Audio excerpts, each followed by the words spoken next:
Hello, everyone, and welcome to episode 122 of the Sports Daily College Basketball Podcast. I'm your host, Sean Vowells. I've got Mike Koomar with me, and Mike, it was an action-packed weekend of hoops, and even beginning of the week here, especially yesterday, the 13th. But we're recording this on Wednesday. I think this is going to go out right when we're done.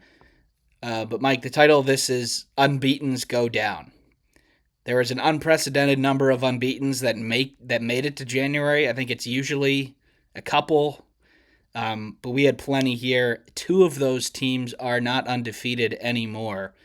One of them was a little bit more expected than the other. But Mike, let's start off in Ann Arbor on Saturday, where at the time number two and undefeated Michigan hosted Greg Gard in Wisconsin, who were definitely on the outside looking in of the tournament. It was a close game throughout. Michigan was up by one at halftime. This one was a true toss-up game. Could have gone either way, but it's the Badgers that get the victory on the road at Ann Arbor.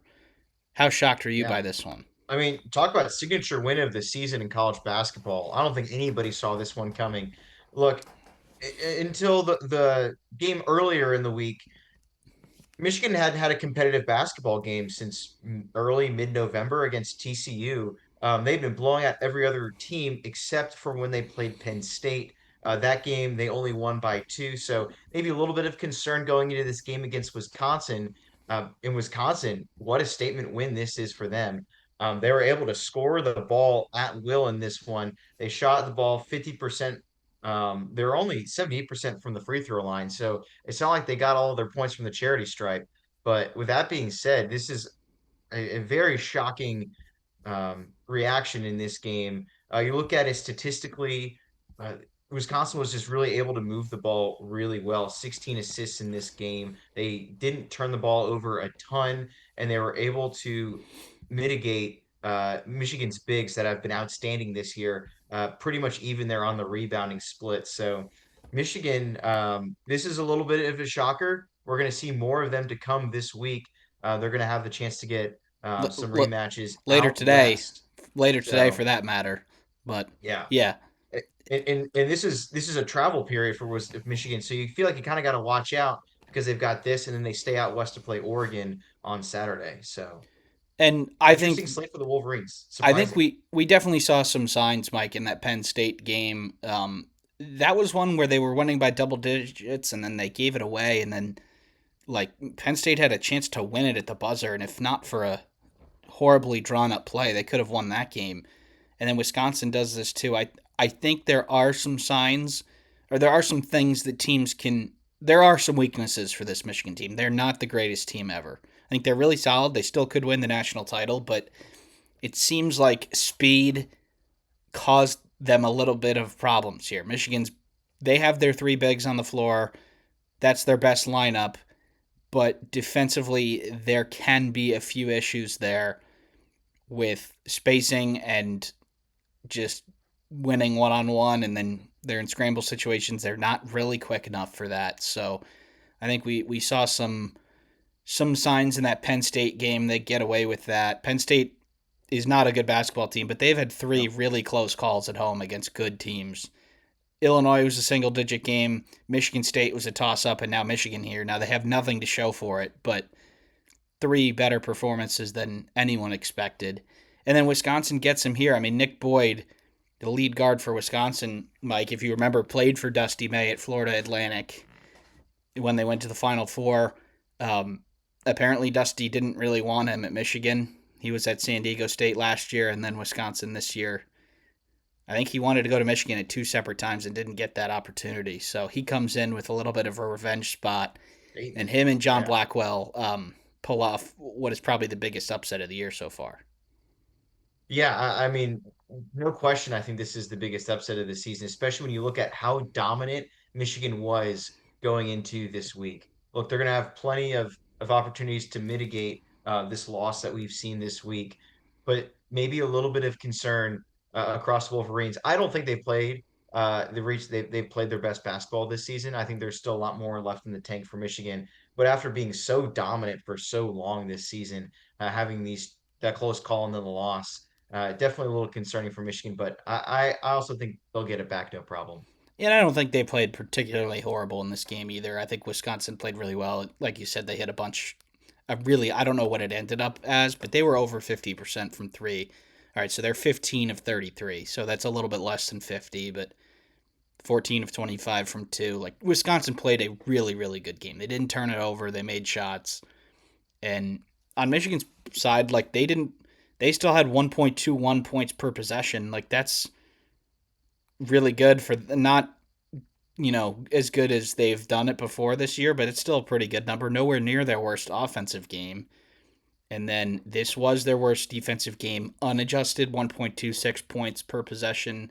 The Maryland one ends up a little worse after you adjust for efficiency, but defensively, you know, they had this great run of, holding teams way under 1 point per possession. And then they get Penn State, who scores 72 on 71 possessions, and now Wisconsin 91 on 72 possessions. So I think Washington and Oregon, I don't think they'll have much trouble with them. I think Washington is a worse version of them. They play pretty big, and, it's half court, and it is similar. They'll Washington be is fine. very similar to Indiana was last year under Mike Woodson. Yeah. There's some opportunities to beat some teams that way, but when that sort of team does the same things well, they're not going to win. So hopefully, for Michigan's sake, they can get back on um, the W train here with a couple of West Coast games. But Mike, the other unbeaten team that lost, and we're going to jump to Tuesday for a second here, was one that I think we understood could have happened, but not in this manner. Iowa State and TJ Otzelberger go to the Fog to play Kansas, and this one was over pretty much before it even started. Kansas was up 19 or 21 at halftime. I think Iowa State pulled it back to like 12 or 13, but Kansas never let up control of this game, and they pick up a 21-point win over the number 2 team in the country at the time. Like, this was what we were waiting for from Kansas. Yeah, and I think with Iowa State, this also kind of felt like it was time coming. They beat Baylor last week in a game that was a real pillow fight for most of that one. They ended up winning by 10, but it was closer than that most of the way. I remember watching the first half. Baylor trailed by one, and both teams looked like they belonged in the CBI. Like they both looked terrible on that one. They ended up getting the win in Waco that game. They go get a big win against Oklahoma State, but there's no secret that Fog Allen is arguably the toughest place to play in college basketball. Kansas desperately needed a statement win after their loss to West Virginia. That was really bad over the weekend. So you knew they were looking for answers. This just seemed like it was the recipe for an upset. Now, I certainly don't think we expected it to be a 21-point Yeah. blowout. Right. It looked like for a while Iowa State was going to make a run and try to make this close. I certainly felt that way. I wasn't, I had my eyes were paying more attention to a different Big 12 game going on at this time, but it was just absolutely dominant. Darian Peterson continues to be phenomenal for Kansas. He's outstanding in this one as well. 16 points in just 27 minutes of play. Also has 5 rebounds. He looks really good. But it just shows this Kansas team is kind of all over the map, even with or without Peterson playing his best basketball. Some of these guys, it just seems like we don't know what Kansas team's going to show up. Shot the ball great in this game, 50% from three, 51% from the field. They out assisted Iowa State. They just looked really good in this one. But will they be able to replicate that success coming down the stretch? Because it seems like this Kansas team's really all over the map. And they played essentially 7 players in this game, Mike, and we've talked about Yep. Peterson's situation a lot here. They don't have a lot of depth, and they're just sort of a team of players that, especially the ones that have transferred in, that are being asked to do more than they did at their previous stop. Badunga is a really good player. Peterson is obviously NBA bound, but you have Trey White, who's a role player. He provides a double double here. Melvin Council, who's been a great player, just at a lower level. Then you have Tiller, who's a freshman. McDowell and Jackson, who are have been role players for them for a few years. So especially when Peterson is out, everyone's had to step up. It's worked at times, it hasn't at others, but coming into this game, Mike, Kansas was not playing well. They lose road games at UCF and at West Virginia. who at this point are probably not tournament teams. Maybe if Kansas can play really well and this win could turn into good ones for them. And then they got extremely lucky against TCU to get out of there with a victory. Yeah, And very lucky. we've talked about this a bunch over the years that we've been doing this, but that was a great example of you've got to beat Kansas by 10 to beat them at Allen Fieldhouse. I mean, they a lot a lot of mistakes of their own doing, but also a lot of whistles that went their way. And then Peterson is in. He's cramping. They come back when he's off the floor. Then down three with a couple seconds left, he comes in, gets fouled, and then he doesn't play in overtime. It was just a crazy Oh, situation there. I feel like TCU has had this exact game before over last year, the year before. They came awfully close at Allen Fieldhouse, but it was look, they've no, beaten Kansas at Allen Fieldhouse a few yeah, times over the last 5 years. The biggest one, the most outrageous one that comes to mind was UCF. I think it was 2 years ago that game was single-handedly handed to Kansas. yeah. But yeah, But no, there, TCU.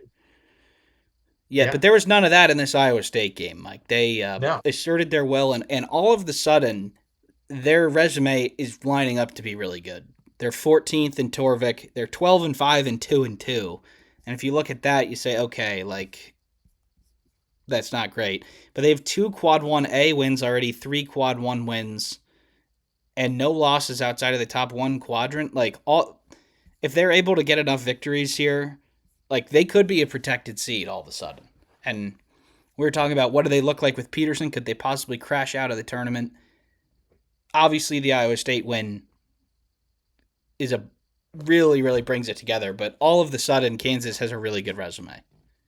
look, Kansas is they've got to be able to perform on the road. You look at their road Yeah, games this year, significantly worse than when they are at Allen Fieldhouse. They did beat UCF or excuse me, NC State by 1 point on the road, but they've lost to UCF, got beat down at West Virginia in Morgantown. They get another good game. They get to play Baylor at home, but then they got to go out, play in some altitude against Colorado, and then play at K-State. Those are two big rivalry games. Tech is a really tough place to play. They got to play at Iowa State, at Oklahoma State, at Arizona. Um, those are all difficult places to play, and they're gonna if they want to get a protected seed, yeah, they're gonna have to they're win gonna some have of to them. win some of those games. Yeah, and Look, I don't think we're talking about Kansas being a bubble team, no, and if they take care of business at home, like they don't have to worry about that. But if they want to get a good seed in the tournament, they're gonna have to pick off some road games. and these especially the Colorado and Kansas State game that are coming up after you go to play them, like these are the sorts of games that really fill out your resume. Away games, away quad one games against teams that are not going to make the tournament probably in Colorado and Kansas State. Like, you know, you're not going to get a better opportunity for a quad one road win. So they've got to take care of business there. And Mike, I'm going to transition into another team that we've talked about who we talked about had two quad one road games. They picked them both up. But things are starting to come together here for Kansas. I think this Peterson thing, Mike, you've just got to take it game by game. Yeah, We suggested shutting him down. They didn't do that. He has been in and out, not playing as many minutes as he probably wants to, but at the same time, like he has to be out there if he can, even if he can give you 20 minutes. I think you got to take it. agree. But that team that we talked about earlier, Mike, that needed that's resume was kind of falling apart a little bit at the seams was St. John's. They over the last week picked up 3 wins, two of them like we were talking about here at Butler, at Creighton, a little Midwest road trip with two quad one games. They win both of them, and they win them with some style too. A 14-point win at Butler, a 17-point win at Creighton.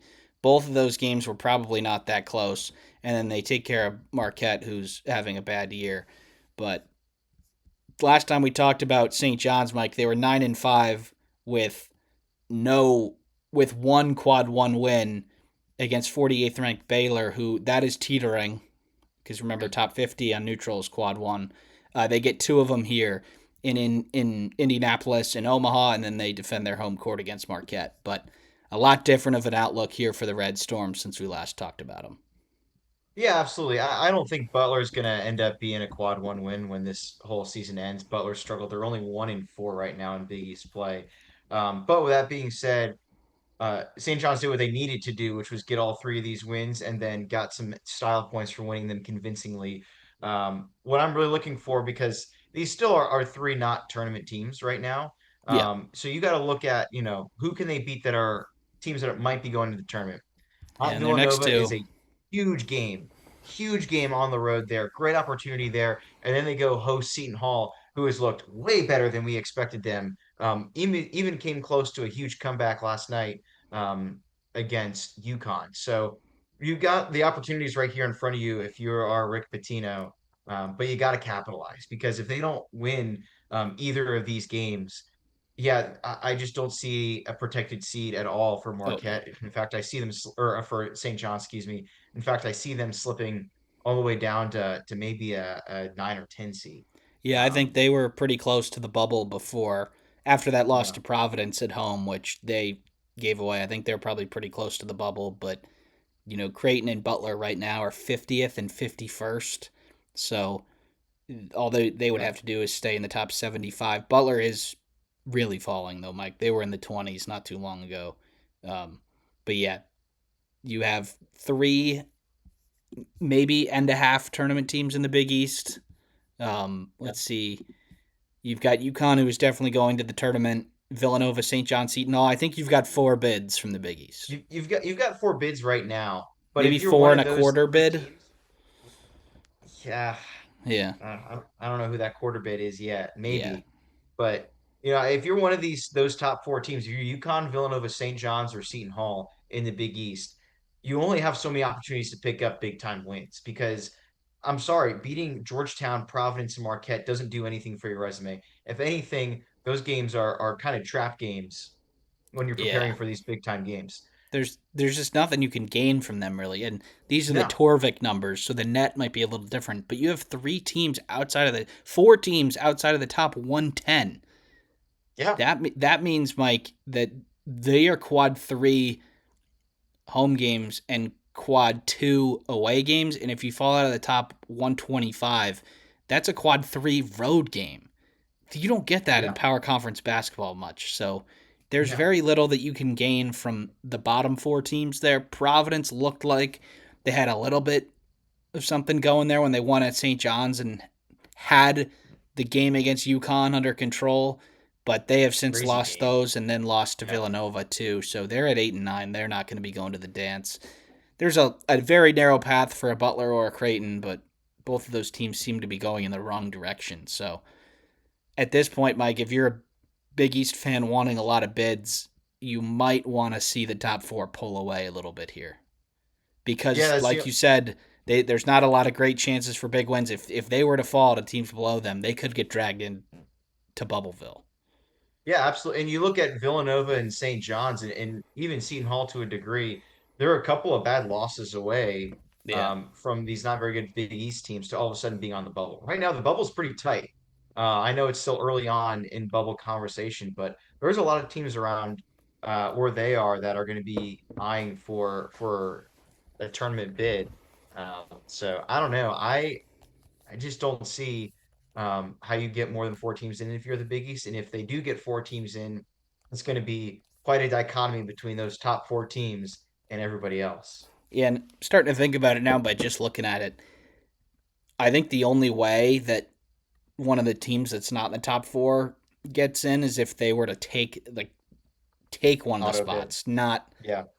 add another spot. Like I don't think that there's five teams in here in this league getting in unless there's an auto bid. But yeah, I mean these Villanova, Seton Hall, St. John's. I think UConn is obviously in a little bit of a different tier here, but those three are probably around the 8-9 game right now, and Yeah. that is a very dangerous territory, Mike. Like you said, too bad week, and all of a sudden you're 11 seed, last four in, and then you're really putting a lot of pressure on yourself. So yeah, Big East in a little bit of a better spot than it was last time we talked, but still Yeah. not where that league wants to be. Um, Ironically, right now, I would argue that Providence, although they're the one of two teams to have a losing record in the Big East, and also they're ninth in the conference, probably ideally the fifth best team maybe in this conference. yeah, When you at look least at, they in the lost last a lot of couple games, weeks. but they're all close. Yeah. They choked the game against UConn, choked the game against Seton Hall, played tight against Villanova, played tight against Butler. You look at that team and you think, man, they're 1-5 right now. They very easily could be 5-1. Keep in mind they also almost beat Florida. They kind of fell apart at the end of that game, and they lost narrowly to Virginia Tech. For Providence, this is such a close season away from being a pretty good season. Yeah, And I think they have unfortunately for good Kim players. English, his seat just keeps getting hotter because his team can't close out games. UConn was kind of embarrassing, Yeah, the way they couldn't 13 close with that three one out. minutes left. Yeah, and then it's just another example of Providence falling apart at the seams in the last 4 minutes of a basketball game. We've seen it a lot this year, and it continues to happen. So And that hopefully they keep. this is probably a episode that we could have on its own, Mike. But I do think a lot of the reason for these close losses is unfortunately on the coaching staff. Like they're fun to Yeah, watch. I think it's great how his Kim English's energy. Obviously, the players play with a lot of energy. He gets the crowd involved. He holds the officials accountable. But at some point, you got to start winning some of these basketball games. And yeah, like, absolutely. it's not like they're not good at one thing, and the coach is trying to hide it. And then in the final moments, like it exposes itself. It's a different thing every time. They're not good defensively. Um, they've been making shots at a pretty good rate here, Mike, and they've lost. They were 7-4 at one point. Now they're 8-9. So I think they are playing a lot better than their record, like you said. I think they're significantly better than the bottom four teams in the league: the Xavier, Georgetown, DePaul, and Marquette.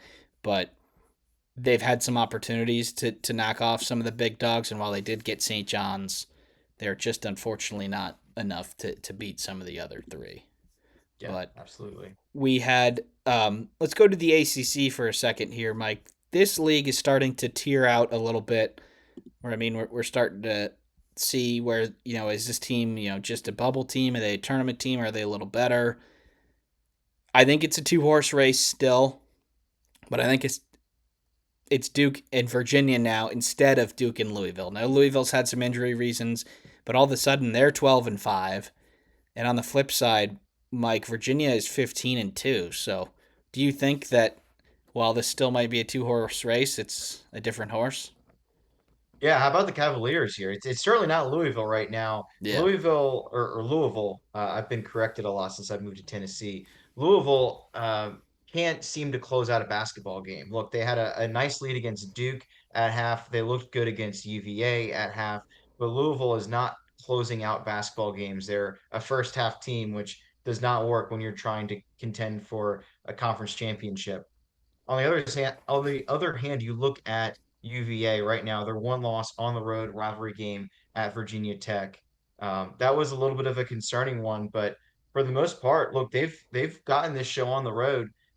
You're curious to see because they still haven't played the best of this conference. How much of this can continue, but they're going to have some great opportunities.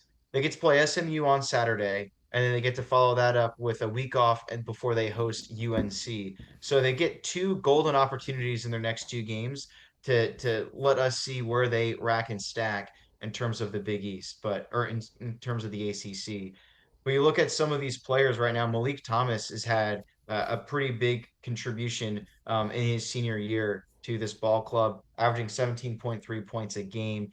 He's been leading this team at the point. I think the job that Ryan Odom has done here has been incredibly impressive. I think Yeah, they do have a good team, but like not this good.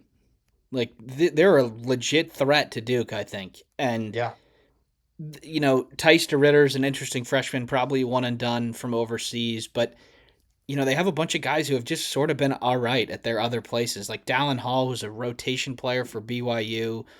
You had Malik Thomas, like you mentioned, Ugana Onyenso, who's been Kentucky, Kansas State, Memphis, maybe too. Definitely the first two, and just been sort of another guy. They have freshmen doing it. They have some role players doing it. They are really set up for a good seed here, Mike. They have the next two games, like you said. They do have a neutral court game against Ohio State in February, exactly a month from when we're recording this. Ohio State's turned a couple of good performances around. They look like a tournament team at this point. And the only game that Torvik has them as underdogs the rest of the year, Mike, is when they go to Cameron Indoor at the end of February. There's a lot of games left. Now, their projected record is 26-5 and 15-3, and their tournament seed right now, and can't see it unfortunately on the YouTube, but it's a 3.6 seed is the average that he has given them here. So I think early on we liked what we saw. The numbers weren't exactly backing it up. A couple of the teams that they beat haven't really turned out to be great, like Northwestern and Maryland and Dayton. Texas has just picked up a huge win, and Butler's sort of falling off, like we previously mentioned. But they're they've played a couple of the better teams already in the ACC, and they lost a triple overtime thriller to their rival on the road. Quad one win at NC State, quad one win at Louisville. So I think that we can expect a lot of good things for Virginia going forward. In terms of the rest of the ACC, Mike, Torvik has them a little bit jumbled here in what I would actually, if we were to power rank them, Clemson and NC State are ahead of North Carolina despite having a significant more amount of losses. SMU's been really good. Miami has been sneaky really good. After Miami is where I think the cutoff is. The California schools can be a little tough if you have to go out there and play them on the road. But in terms of like Virginia Tech, Wake, Syracuse, I think the line seems to be after Miami. But where do you see sort of this second tier of the ACC with Clemson, NC State, Miami? Yeah, I think it can get really jumbled up. I think you also got to look out for SMU. They're 1-2 right now Yeah, in the I had conference. SMU ahead of those teams, by the way. Yeah, But yeah, okay. yeah. Yeah, no, absolutely. I think right now you're looking at this, your clear tier one teams. Duke is clearly the best. Well, if you want to Uh, do three tiers, it's Duke, Virginia, and then tier two, probably Louisville, North Carolina, SMU. Tier three, Clemson, NC yeah, State, Miami. maybe. I mean, maybe you can throw Syracuse in there. Yeah. Maybe you could throw Virginia Tech in there. Virginia Tech has had some impressive moments so far this year. But it seems to be like there's that tier four where you're going to throw NC State, Stanford, and then maybe you throw in Louisville and Syracuse, whatever. But there definitely is a path for enough ACC teams to get in. I think we could see seven ACC schools potentially get into the big dance. I know it's a little bit ambitious and it would take the bottom half of the conference to really fall out. But you look at right now, Clemson, Duke, Miami, UVA, UNC, Louisville, and SMU are probably all in. Yeah, I'm gonna pull up the Um, bracket matrix in a second here, Mike. I think it's eight is the maximum number here, and I think seven is yeah, what they'll probably get. So let me just count here. This is the 2026 bracket matrix. We've got 9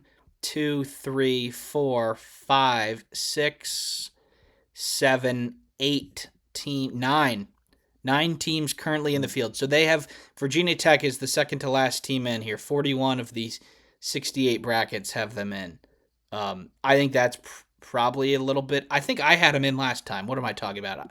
I had them in last time on Friday. Um, yeah, and then you have Stanford who are in 24 of 68. California's in 3 of 68. So I think 7 or 8 is probably the number that we're looking at here, Mike. And I think the ACC might be okay if they sort of beat up all on each other because their numbers are pretty solid. But this yeah. league is in a much different spot than we thought it would be. Absolutely. In terms of tournament teams, you argue that they're in a similar spot, maybe even better than the SEC. And who would have thought we'd say that at this point in the season? It's I Absolutely think shocking. at the top and in the middle, I think they're in a better spot. Yeah, I would agree. And who would have thought that we'd be saying that at this point in the season? I think right now in the SEC, this might be a good transition for us. You see one emerging team that's kind of finally woken up in Florida. You've got your surprise in Vanderbilt, who's currently 16-0, the pride of Nashville, Tennessee. But then other than that, this is an incredibly unimpressive basketball conference this year. Georgia and Arkansas and Tennessee are all solid teams, but it seems to be, Florida, Vanderbilt, and I didn't mention the Alabama Crimson Tide. And then there's everybody else. Yeah, this is a situation here, Mike, and the entire league is in the top 100 with I think what is a weak middle, they would definitely benefit with some of these bottom teams like falling out of it a little bit, like South Carolina, Oklahoma, Mississippi, Mississippi State. But you have these teams that are in the middle of the pack in the 30s and 40s here, like Kentucky, A&M, LSU, Texas. Like that is just Bubbleville. Like when we get to bracketology here in February and March, like average metrics 40, like that's bubble. And if they're just beating other bubble teams, they're probably not going to separate that much. So I think Vanderbilt is really good. They're clearly like the best team in this league now. We said, oh, we don't know if they're the best team, but they're really good. I think they're clearly the best team in this league. And I don't know. I mean, we'll see on Saturday when they take on Florida. Florida's the I number think 2 team analytically in this league, by the way. So we've got one versus two. absolutely. And I think you look at the convincing wins that Florida's had over the last 3 games, they seem to have awoken a sleeping giant down there in Gainesville. So I still think there's a chance that Florida runs away with this conference. We'll see what happens. Look, Vanderbilt's a fantastic basketball squad. And I think they've been one of the best surprises so far we've seen this year. But I'm not writing off that they're going to beat Florida on Saturday. I actually think the Gators might go down to Nashville and get a win. And I have the Florida schedule up here, Mike. The game on Saturday against Vanderbilt will be the only time that they are underdogs this year the rest of the way. Now, there's a Yeah. couple of road games here that are close, but like they don't have to go to like their road games after this Vanderbilt one are South Carolina, A&M, Georgia, Ole Miss, Texas, Kentucky. Like there Yeah. are no protected seeds there, maybe no tournament teams there even. So No. they've I obviously already done their work. Florida, like they've had a really tough schedule. They've had a ton of close losses, like Arizona, Duke, UConn, some of the best teams in the country. You have a TCU team under neutral. Okay, Missouri on the road. The computers said that they were a really good team still, despite them losing some games, and now I think we're starting to see it catch up a little bit. You have three really good games in a row here. A 15-point win against Georgia, a huge win against Tennessee, and then they won by um, 17 on the road at Oklahoma. Those game scores were 97, 99, and 98. So they're definitely in the right direction here, Mike. And this may be one of the instances where, like, if you play enough games, the computer nerds are going to be right eventually. Like, water is Yeah, starting to find its level in a good way for Florida. And man, if they pick up Vanderbilt's undefeated. If they knock off Vanderbilt on the road, I think we're starting to think about them being the not only the best team in the SEC, but one of the best in the country. absolutely. Yeah, I think Florida and Vanderbilt, they're the only two chances, one at a protected seat, but two at a team that can really go the distance. You look at Florida's ability to get up and down the floor and their ability to score the basketball, especially with how many points they've scored. Look, they've only been under 80 points once since that loss to UConn in November, I believe that was. So, and that was a loss. They scored 74 points in a loss at Missouri. Since that loss at Missouri, though, it's been domination for the Florida Gators. So I think they've kind of got their swagger back. Um, and and we'll see on Saturday. I don't want to get myself into trouble, but Vanderbilt might have their hands full.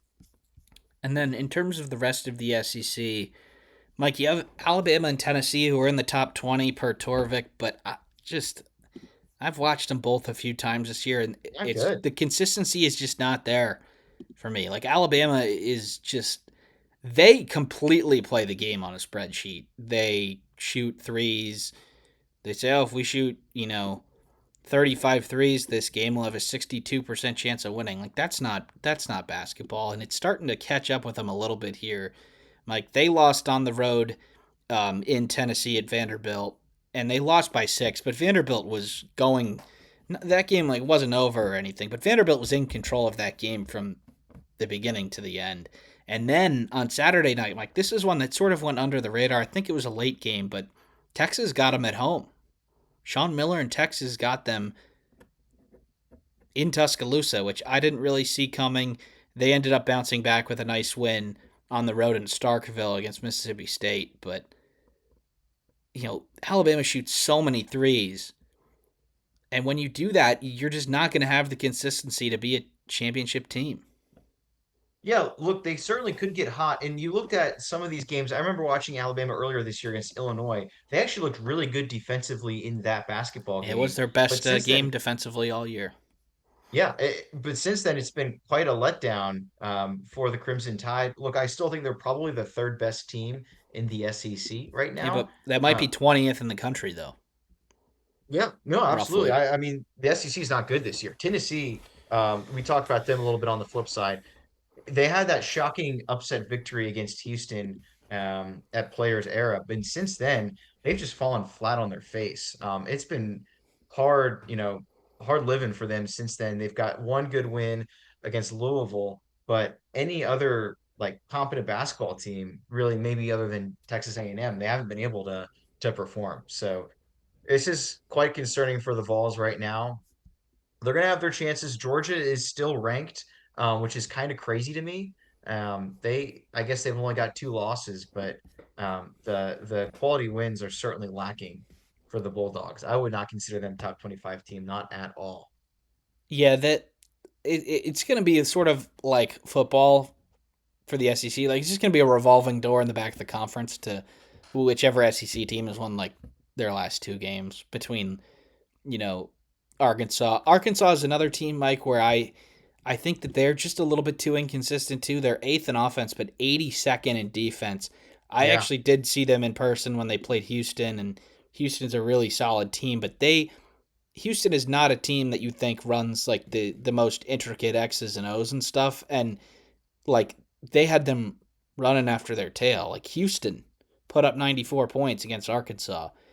And then, you have Arkansas wins against Tennessee, Mississippi, but then they just get smoked in the jungle against Auburn, another team that's sort of been up and down this year. So yeah. Auburn's not good. Yeah, the SEC might have like a bunch of like okay teams where yeah, maybe they can get hot and get to a Elite Eight or Final Four, but in terms of like a 20-game season, outside of Vanderbilt or Florida, I don't think I can see a team winning more than 15 games. I think it's going to be a lot of teams near 500, and it's just going to be sort of how your schedule breaks, whether you get the better teams at home and can beat them and get 12 or 13 wins, and if you have the good yeah. teams on the road, you're probably going to get 7 or 8. But it's a obviously we have to see how the numbers look like in a couple months here, but it just screams like a lot like that Big Ten. The year it was Purdue was the one seed and lost to Fairleigh Dickinson, or maybe the year before that when Indiana was like the second best team in the Big Ten at protected seed, and then nobody else was better than an 8. I think Yeah. we might start to see that here a little bit with maybe not an 8, but like I could see Alabama being a 7 or a 6 seed, and you have Florida and Vanderbilt above them, and then a bunch of SEC teams in those power on power conference Yeah. games in the round of 64, which is going to make it very hard for the bracket logistically because they can't Yes. play each other in the first round. So this SEC is really fascinating, Mike, and let's end it off with one thing here. Um, we had a game yesterday. We're going to go back to the Big East for a second. Um, oh no, we're going to go to Nebraska. Nebraska is 17-0 in the Big Ten. They have definitely, been a little bit on the lucky side to win every single game, but they're really good. They're 17-0. Looked like that was going to come to an end when they were down by 16 in the second half at Assembly Hall, but they come back. And then yesterday they beat Oregon by 35. Mike, there were some close calls there for Nebraska, but on the other hand, they're 17-0 and they're beating sort of the average to bad teams by a million. I think you have to be incredibly impressed with what Fred Hoiberg's doing. Yeah, who would have thought? You looked at probably 5 years ago, Hoiberg was on the hot seat at Nebraska, what he's been able to do to make this program the most successful it's ever been. And look, like you said, Sean, they have gotten lucky. They had a buzzer-beating prayer against Illinois to win that game. They barely got Michigan State, had a crazy comeback against Indiana. And you look at their out of conference, it's not really the most impressive, but what impresses me is that they're beating teams at the top of the conference. And Look, they knocked off Illinois in Assembly Hall in Champaign, Illinois. They knocked off Michigan State at home.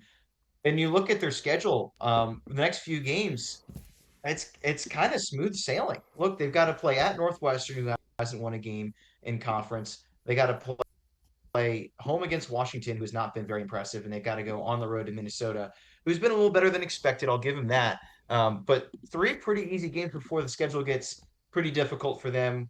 They got to go play Michigan and Illinois in a rematch and Purdue. But I think we're going to see this team get to 19-0 before they have a chance of losing at Michigan.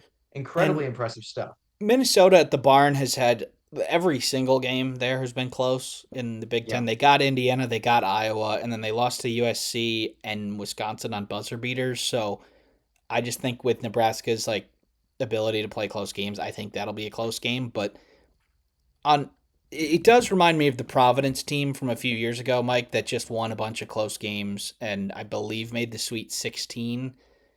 I don't think anybody thought they were a title threat, but they were a really good team. The computers didn't love them, but on the other hand, they were built to win close games. Like there's a reason why every single close game has gone their way. Yeah, a couple shots here and there are lucky, but they are built to play close games, and they find themselves in them. They Yeah, and they don't and turn how it about Sam over. Hoiberg? Yeah, I mean, this is not a guy that really pops out at the stat sheet. He only averages 8 points a game, but we've seen his praises sung by most coaches in basketball this season, specifically Tom Izzo, who's pointed out his ability to make stuff happen, not that doesn't show up on the stat sheet. And he really, he's been kind of the unsung hero for Nebraska basketball this year. Tough being a coach's son, but he's done an outstanding job to lead his Nebraska Cornhuskers. yeah, he's got the highest offensive rating on the team here, Mike, and that's not really from volume, but he's 63% on twos, 71% from the line, 35% from three. That's an awfully good fourth or fifth best player to have. You've got the breakout of Braden Frager, who makes just about every contested shot. You have the boomerang transfer, Jamarcus Lawrence. You have, they don't have a super long rotation with the Siege out for the season, but Sanford is really doing well. Rink Mast is probably NBA bound after this year. It just the pieces are really fit. Like you said, Mike, if Hoiberg was on another team, he's probably not this good. It just sort of he's been in the program for a while, being the coach's son. He knows what's Yeah. expected of him, and he sort of does it. He's not gonna have 25 points, but Yeah. he's gonna make the pass, and he's a good enough defender. He's gonna make the pass for the layup, and it just I do think that when they lose, it might be by a lot, but like that's sort of what happened at Providence. They started to get, when they lost at Marquette by like 40, I think, and then people are like, all right, take a breath with them, but then they'll be able to bounce back from that. But the Nebraska story is something that I don't think we're even close to being done talking about. Um, they're really efficient offensively. They're pretty good defensively too. Actually, flip that around. They're really good defensively and they're pretty good offensively too. 38th offensively, 13th on defense, and in the Big Ten, there's a lot of teams that just aren't that good, and Yeah. they are way better than those teams. Absolutely. But all right, Mike. Well, we're gonna wrap it up here. Thank you, everybody, for tuning into this episode, and we'll see you next time.